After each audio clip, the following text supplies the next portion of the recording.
Every saint, was once a sinner. Just because you didn't start out as a saint doesn't mean you can't become one. I moved to Steubenville when I was about 7 or 8 years old. My mom and my father got divorced.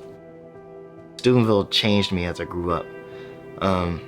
Then I started to notice my friends had these groups of other friends that didn't like other groups of friends. I realized, okay, my friends are gang related, but to me, it's not bad because no one ever taught me it wasn't bad. I was happy with myself because I was being just like my older brother. He was like a big time drug dealer around here. And I was following in his footsteps and I was so proud. I got in trouble for stealing. I went to Walmart and stole. My mom worked for the Walmart distribution center, and she showed up, and seeing my mom cry is the worst. When you see your mom just sobbing, wishing that she would have done better or something, it makes you just want to change. 9th grade year, I met Bob Lesneski. For us as Christians, our real home is in heaven, and so I just it kind of reminds me we're made for somewhere else than where we're at. And, I had someone in my life when I was young who mentored me, who stepped into my life as a, role model, mentor.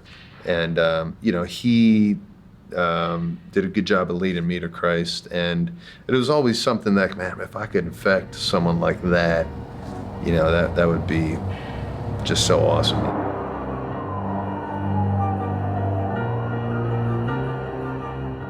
There's lots of organizations that do stuff for the poor. They feed the poor, clothe the poor, whatever, and all that stuff is necessary. It's all necessary. But what we do, if you say, what does Dirty Vagabond do? We take solidarity very seriously. So our missionaries make next to nothing. They live where the poor live. It's like saying that's who Christ was. The Word became flesh and dwelt among the people. You're worth enough that I'm going to invest my life into you. I moved my family here because we want to invest in this community. We want to invest in you. We're not going anywhere. Sometimes I think we complicate ministry so much, that at its base, that's what ministry is, And so that idea excited us a lot. We prayed about it, and then my wife, who's thankfully,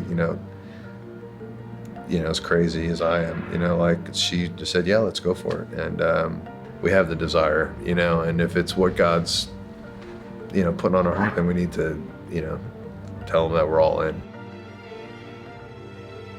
My dream now is to be that inspiration that I didn't have when I was younger.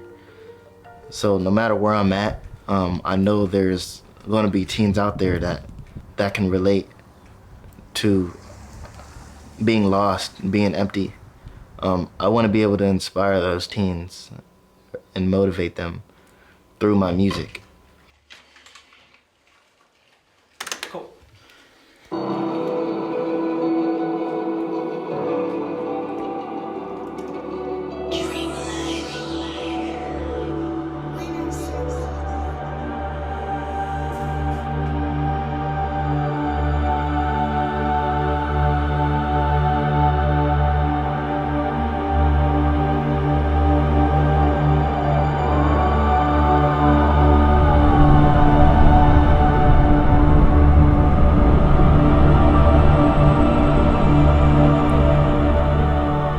Bob has touched my life by being a brother to me, loving me like a brother, and just always being there when I need him. We want to step into the mess, into the chaos, into the craziness, in the hope of bringing Christ to these kids. And that changes everything.